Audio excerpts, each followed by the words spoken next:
The sun was setting over the vast expanse of Arizona, its golden rays casting long shadows across the dusty terrain.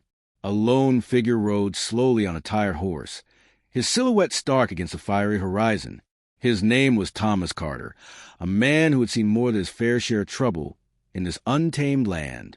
But what happened that fateful evening would forever change his life, and not just his own. Thomas had always been cautious, even skeptical when it came to deals too good to be true. Yet here he was, riding a horse he'd purchased for an absurdly low price. $1. The seller, a wiry old man with eyes like flint, had insisted the animal wasn't worth much. "She's stubborn," the old coot had muttered, scratching at his grizzled beard. "Hard-headed and barely listens. Take her if you want, but don't blame me if she runs off." But Thomas saw something in the mare's eyes, a glimmer of intelligence, perhaps defiance, or maybe just plain curiosity. Whatever it was, it stayed with him as they left the small trading post behind, heading toward the sprawling plains where the wind howled softly through sagebrush and tumbleweeds rolled lazily along the ground. The air carried the scent of dry earth and pine from distant forests, mingling with the faint aroma of leather and sweat from both rider and mount. As twilight deepened into night, stars began to appear, scattered across the velvet sky, like diamonds spilled by some celestial hand. It was breathtakingly beautiful, also eerily silent, save for the rhythmic clopping of hooves against the packed dirt road. Little did Thomas know, danger lurked nearby, hidden beneath the surface of the serene landscape. He felt it first as a prickle at the back of his neck, that instinctive warning which every seasoned traveler of the Wild West learned to trust. His hand instinctively drifted toward the revolver holstered at his side, though he kept his gaze steady ahead. It started with whispers carried by the wind, or so he thought. At first, they were indistinct murmurs, almost imperceptible amidst the natural sounds of the wilderness. But then, clearer voices emerged, speaking in hushed tones about betrayal and bloodshed. Thomas slowed his horse, straining his ears to make out more. From the bushes lining the trail came sudden movement, a shadow darting between trees, quick and deliberate.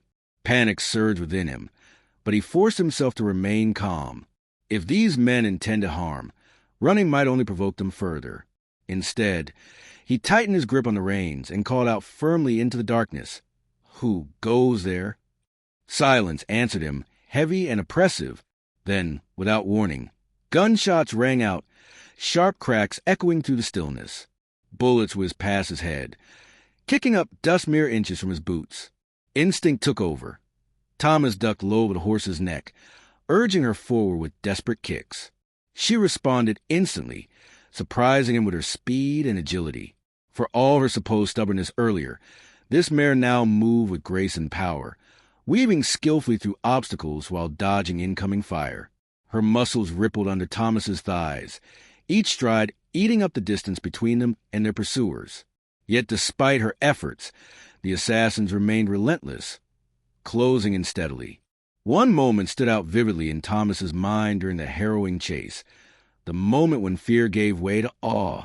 They reached a narrow ravine, its jagged edges rising sharply on either side. Behind them, the sound of galloping horses grew louder, signaling imminent capture. Ahead lay certain death, unless they crossed a treacherous gap. "Jump!" he shouted desperately, though whether to himself or the horse, he couldn't say. To his astonishment, she didn't hesitate. With a mighty leap, she cleared the chasm effortlessly, landing safely on the other side. The pursuing riders hesitated, unwilling or unable to follow suit. That brief reprieve allowed Thomas precious seconds to regroup and plan his next move. As dawn broke over the horizon, painting the world in hues of orange and pink, Thomas found himself sheltered within a dense thicket near a babbling brook. Exhaustion weighed heavily upon him, but relief coursed through his veins. Somehow, impossibly, they had survived the night, and though he didn't fully understand why those men had targeted him, or why the mare had performed such feats, he knew one thing for certain. This horse was no ordinary creature. Over the following days, Thomas pieced together fragments of information leading to the truth. The old man who sold him the mare hadn't merely been unloading a troublesome animal. No, Little did Thomas realize, the man had handed over far more, a living key to secrets buried deep within the annals of history. The mare, as it turned out, belonged to a lineage steeped in legend. Descended from stallions once owned by Native American tribes renowned for their unmatched horsemanship, she possessed qualities beyond comprehension. Speed, endurance, cunning, all traits honed over generations. More astonishing still, she seemed attuned to danger, reacting before humans could process threats. And then came the final revelation, delivered under the cover of another starlit night. While camped beside a roaring fire, Thomas noticed markings etched into the mare's hide, symbols resembling ancient glyphs. Consulting local historians and elders, he uncovered their meaning. A map pointing to lost treasures buried centuries ago during conflicts between settlers and indigenous peoples. Until that point, Thomas had considered himself merely lucky to survive. But now, armed with knowledge of unimaginable wealth and enemies willing to kill for it, he understood his journey was far from over. What began as a simple transaction transformed into a saga spanning deserts, mountains, and rivers, testing his courage and resolve at every turn. Through trials both physical and emotional, Thomas forged bonds not only with a remarkable horse, but also with allies encountered along the way. Together, they faced adversaries ranging from ruthless bandits to corrupt officials, each encounter leaving scars yet strengthening their unity. Yet amidst battles fought and victories claimed, Thomas never forgot the night it all began. The night he bought a horse for $1. That decision, seemingly insignificant at the time, proved anything but. For in saving his life, the mare offered him far more than survival. She granted purpose, adventure, and ultimately redemption. And so, under skies filled with constellations unknown to modern eyes, Thomas Carter continued his quest, guided by destiny and accompanied by the steadfast companion who had proven herself worthy of legends. Their story echoed throughout the Wild West, whispered among campfires, and immortalized in tales passed down through generations. Unbelievable though it may seem, it remains undeniable. Sometimes, the greatest journeys start with the smallest choices. As the days turned into weeks, Thomas and the mare traveled deeper into the heart of the untamed wilderness. The landscape shifted dramatically, from arid deserts where mirages danced on the horizon to dense forests where sunlight filtered through towering pines and golden shafts. Each new environment brought its own set of challenges, but also revealed more about the mysterious horse beneath him. In the desert, she seemed to sense water long before any human could. One sweltering afternoon, when thirst threatened to overwhelm them both, the mare suddenly veered off the trail, her ears twitching as if listening to some hidden call. Refusing to be deterred, Thomas followed her instinctively, trusting her judgment despite his initial skepticism. Sure enough, they stumbled upon a hidden oasis, its crystal-clear waters glistening like liquid sapphires amidst the oppressive heat. Kneeling by the pool, Thomas cupped his hands to drink, marveling at how this creature had saved them once again. But it wasn't just survival skills that made the mare extraordinary. There was an intelligence in her gaze, a connection that transcended mere animal loyalty. During quiet moments around the campfire, Thomas often found himself staring into her dark eyes, wondering what secrets lay buried within her soul. He spoke to her aloud sometimes, not expecting answers, but feeling comforted by the sound of his own voice in the vast silence. "You're no ordinary horse," he would murmur, half joking yet half serious. "I think you know more than you let on." Their journey took a darker turn one evening as they approached a small frontier town nestled in the shadow of jagged cliffs. The place reeked of trouble from the moment they entered. Men loitering outside saloons with glinting eyes, women standing too close to doorways, and the ever-present clink of spurs echoing down dusty streets. It didn't take long for word to spread about the man riding the unusual horse. Whispers followed them wherever they went, some curious, others outright hostile. It began innocently enough. A group of rough-looking men approached Thomas as he tied the mare to a hitching post outside the general store. They circled him slowly, their smiles thinly veiling malice. "Where'd you get that fine beast?" one asked, his tone deceptively casual. Thomas shrugged nonchalantly, though his fingers hovered near the grip of his revolver. "Bought her. Paid $1. The response drew laughter, sharp and mocking. $1? Huh? Must have been one heck of a deal. Another man stepped closer, his hand reaching out toward the mare's mane. She flinched, her nostrils flaring as she pulled back sharply. For a brief second, Thomas thought the situation might de-escalate. But then someone else chimed in, his voice low and dangerous. "You sure she ain't stolen?" That was all it took. Tension snapped like brittle twigs, and within moments, fists were flying. Thomas fought with skill honed over years of self-preservation, but even he couldn't prepare for the sheer number of adversaries closing in. Just when it seemed hopeless, the mare intervened. Breaking free from the hitching post, she charged into the fray, her hooves striking out with devastating precision. Men scattered like leaves in a storm, shouting curses and threats as they retreated. Breathing heavily, Thomas leaned against the mare's neck, his gratitude palpable. "Thank you," he whispered, his voice thick with emotion. Little did he know, this incident was merely the beginning of greater perils ahead. Word reached Thomas of a notorious gang operating in a region, known for their ruthlessness and cunning.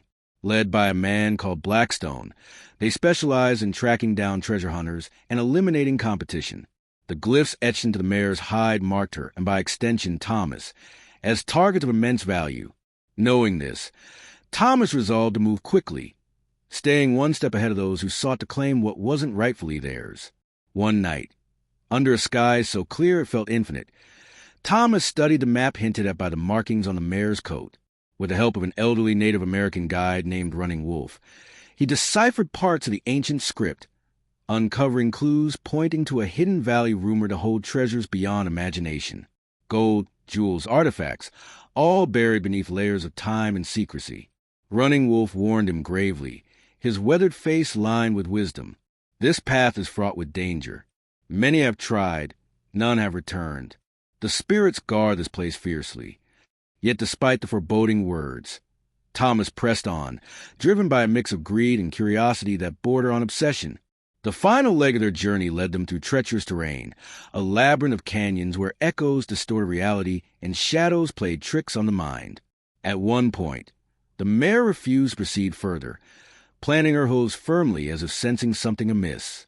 Trusting her instincts, Thomas dismounted and investigated, discovering a barely visible trapdoor concealed beneath loose stones. Beneath it lay a network of tunnels carved deep into the earth, leading to the fabled treasure chamber. Inside, the air grew heavy with anticipation. Torches flickered against walls adorned with carvings depicting battles and ceremonies long forgotten. In the center of the room stood a pedestal, upon which rested a chest encrusted with precious gems. As Thomas reached for it, a chilling voice echoed behind him. "Drop your weapon, Carter." Turning slowly, he saw Blackstone and his men, guns drawn and faces grim. The leader sneered, his eyes locking onto the mare. "Hand over the horse, and maybe we'll let you live." For a heartbeat, everything hung in balance. Then, without warning, the mare bolted forward, her movements lightning fast. She rammed into Blackstone, knocking him off his feet, while simultaneously creating chaos among his followers. Seizing the opportunity, Thomas fired his revolver, aiming carefully to incapacitate rather than kill. Within minutes, the intruders were subdued, leaving only silence in their wake.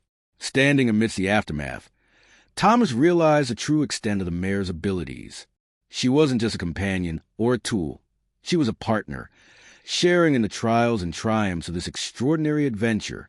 Together, they left the treasure untouched, understanding that some things are meant to remain buried, not for lack of worth, but for preservation of legacy. As they rode away from the valley, the morning sun breaking over distant peaks, Thomas glanced back one last time. Somewhere, deep within the earth, history slept undisturbed. And somewhere, high above the plains, stars twinkled faintly, witnesses to a tale that would live forever in the annals of the Wild West. Until the end of his days, Thomas Carter carried a memory of that night. The night he bought a horse for $1 and discovered a bond stronger than gold, a friendship forged in fire, and a destiny written in the stars. The days that followed were a blur of motion and purpose. Thomas and the mare, now inseparable companions, ventured further into uncharted territories, their bond growing stronger with every mile they covered. The horse's instincts became an extension of Thomas's own senses, guiding him through dangers he couldn't have foreseen on his own. Yet, as they pressed onward, the weight of what they carried, both physically and metaphorically, grew heavier. One evening, as the sun dipped below the horizon, painting the sky in hues of crimson and gold, Thomas stopped to make camp near a secluded grove of cottonwood trees. The air was cool, carrying the faint scent of rain from storms far to the east. He unsaddled the mare, letting her graze freely while he tended to the fire. As the flames crackled to life, casting flickering shadows across the ground, Thomas couldn't help but reflect on the journey thus far. He thought about the glyphs etched into the mare's hide, symbols that had led them to the hidden valley and its buried treasures. But more than that, he pondered the deeper meaning behind these markings. Were they merely directions of wealth, or did they signify something greater? A connection to a past long forgotten, a bridge between cultures torn apart by conflict? Running Wolf's words echoed in his mind. The spirits guard this place fiercely. Could it be true? Was there a spiritual element at play, one that transcended the material world? As if sensing his thoughts, the mare approached, her hooves soft against the earth. She nudged his shoulder gently, her eyes reflecting the firelight. For a moment, Thomas allowed himself to believe that she understood not just his actions, but his emotions, his fears, his hopes. He reached out, running his hand along her neck, feeling the warmth of her coat beneath his palm. That night, under a canopy of stars so bright, they seemed almost tangible, Thomas dreamed. In his dreams, he walked through the same labyrinthine tunnels they had discovered in the hidden valley. This time, however, the carvings on the walls came alive, glowing softly with an otherworldly light. Figures emerged from the stone, their forms shifting between human and animal, their voices speaking in a language both ancient and familiar. When Thomas awoke, the dream lingered like a ghost, haunting yet comforting. He shared none of it with the mare, though he suspected she already knew. There was no need for word between them. Their understanding transcended such trivialities. Their travels eventually brought them to a sprawling ranch nestled at the base of snow-capped mountains. It was a place of contrasts, the harsh beauty of the peaks above contrasting sharply with the lush greenery of the valley below. Smoke curled lazily from chimneys dotting the landscape, and cattle grazed peacefully in fields bordered by wooden fences. It was here that Thomas encountered another piece of the puzzle. A man named Elias Gray greeted them at the gate, his weathered face creased with lines of experience. He wore a Stetson hat pulled low over his brow, his hands calloused from years of hard work. His initial suspicion melted away when Thomas mentioned Running Wolf's name. "Ah, Old Wolf," Elias said, nodding respectfully. He always did know a thing or two about secrets. Elias invited them inside, offering food and shelter for the night. Over a meal of roasted venison and cornbread, he spoke of legends passed down through generations. According to Elias, the valley where Thomas had found the treasure chamber was sacred ground, a place revered by both settlers and indigenous tribes alike. Artifacts taken from there, he warned, often carry curses or blessings, depending on the intentions of those who claimed them. Thomas listened intently, his mind racing with possibilities. If the treasure was cursed, why hadn't they felt its effects? Or had they simply been spared due to their respect for the mare and her mysterious origins? These questions gnawed at him, refusing to be ignored. Before leaving the next morning, Elias gifted Thomas a small pouch filled with herbs and stones. For protection, he explained, his voice grave. You've stirred things best left undisturbed. Carry this close to your heart, and may the spirits guide you safely. The road ahead grew increasingly perilous. Storms rolled in without warning, turning dirt trails into muddy quagmires. Rivers swollen with spring runoff forced detours through dense forests where shadows danced eerily in the dim light filtering through the canopy. Through it all, the mare remained steadfast, her courage inspiring even in moments of doubt. It was during one such storm, a tempest of thunder and lightning, that Thomas faced his greatest fear.